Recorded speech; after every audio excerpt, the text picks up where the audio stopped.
The greats think differently. The greats see differently, right? The greats have a different worldview. The greats, they approach the game in a totally different way. So I need you to do me a huge favor. I need you to think about what you're thinking about when your effort is low. Because if you can get this, you can get any success you want in life. You can have anything you want in life if you can get this. The next time you give a low effort, right? You give it 70% or 50% or 30%. I want you to think about what you're thinking about when your effort is low. If your effort is low, you're probably not thinking about the opportunity. You're probably thinking about the obligation.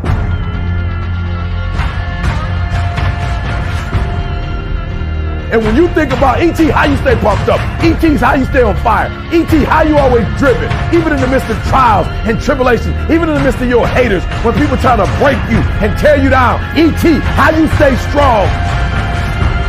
I keep thinking about the opportunity. Every single day, I'm thinking about the opportunity, and I'm not looking at this thing as an obligation. I'm not looking at this thing as something that I have to do, or that I'm forced to do, right? Something that somebody's making me do. Every time I wake up, I'm thinking, I'm alive, baby. This is the day. This is an opportunity. If you want what you've never had before, if you want to do what you've never done before, if you want to be what you've never been before, change your mentality. And I want you to see that effort goes up when you look at it as, I got an opportunity of a lifetime. But you should be excited about the fact that you have an opportunity.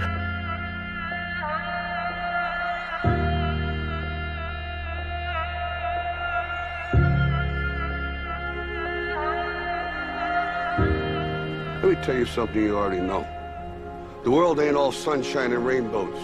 It's a very mean and nasty place, and I don't care how tough you are, it will beat you to your knees and keep you there permanently if you let it. You, me, or nobody is gonna hit as hard as life. But it ain't about how hard you hit.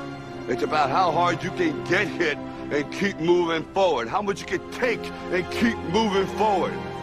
That's how winning is done. Pain is temporary.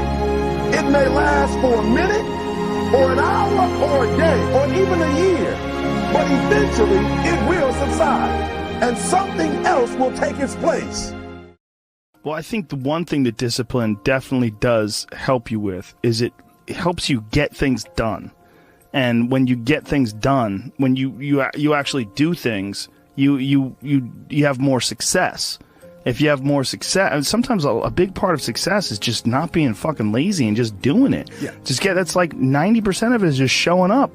Get there and start working. Like, you're not going to feel perfect every day. If I only worked out when I felt good, I'd be a fat fuck.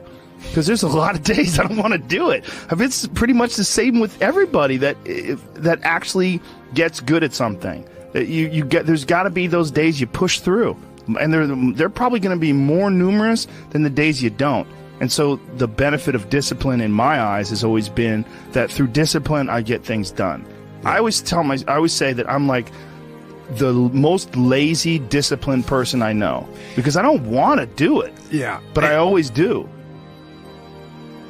One of the big problems is sitting down and doing the work. Mm-hmm. And you got to, and Pressfield talks about that in the most concise and beautiful way, and he labels it like an enemy. He calls it resistance. Mm-hmm. And that you have to sit down, you have to overcome resistance, and that the pro goes to work. And it doesn't matter if you're sick, it doesn't matter if you have kids, it doesn't matter what, you're a pro and you go to work, and that just, it puts it in your head that this is what I do. This is what, and you have pride in that. And then when you are in front of that keyboard and you look down at the count, it says, I got 1,000 words today.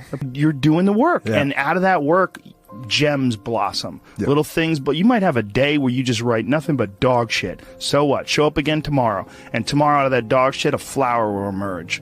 You never know. And that's the only way to develop real, to really develop your potential 100% in anything, whether it's as an author or even as a martial artist. There's a lot of creativity in martial arts.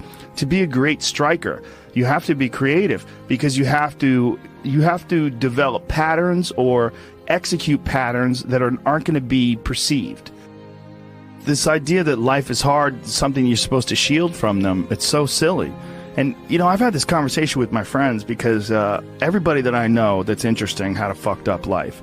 But now we have kids, and the last thing we want is our kids to have a fucked up life. So we put our kids in these good schools, we live in these nice neighborhoods, everybody eats healthy, and there's no fucking domestic violence, and everybody seems, it's so different than all of our lives. And we were talking about it. Me and Brian Callen were actually talking about it. Like, look, we all had fucked up childhoods, and everybody we know had fucked up childhoods. And they're all interesting, but I don't want my kids to be boring, but I also want them to be safe. So it's like, how do you approach that? I mean, I think you get involved. This is what I've chosen to do, is get my kids involved in martial arts and give them the opportunity to pursue difficult things, and understanding that through pursuing these difficult things, like in accomplishing stuff, like you learn something about yourself. You learn that you have this ability inside of you to overcome. Get obsessed with life improvement. Find things that you enjoy doing that are difficult. Do them and get better at them. Seems so simplistic. It seems like a ridiculous, idealistic point of view, but it's effective. I grew up in a small town with like no fences, and me and my bros would just jump on a bike and pretty much ride all the way through town. Like, I had the best upbringing. And, you know, losing my bro, like, you obviously have something to complain about, but I wasn't even complaining to anyone about it. I was just in my head complaining to myself about it. And you could tell. And, you know, everyone was trying to help me, but you have to help yourself. So it wasn't until for some reason I told myself that I'm over it. And, you know, I want to live a better life and a happier life. And I'm sick of being this dude that just runs around town just super depressed. And, you know, the guy that doesn't want to talk to anybody and feeling like the loser. So yeah, for some reason I just started reading a book. Like, this book popped out at me in my mum's bookshelf, and I was like, yeah, that looked pretty good. It was like law of attraction and money, and it was like every night I'd read like 5 pages. And I swear, like over 30 days, man, I was like sky rocketing out of that depression. Like 3 years of depression just got wiped away from reading a book. I couldn't believe it, just a new frame of mind. So yeah, I did it. It's easy to do. Just get a new perspective, get a new book, and feel the best you've ever felt in your whole bloody life.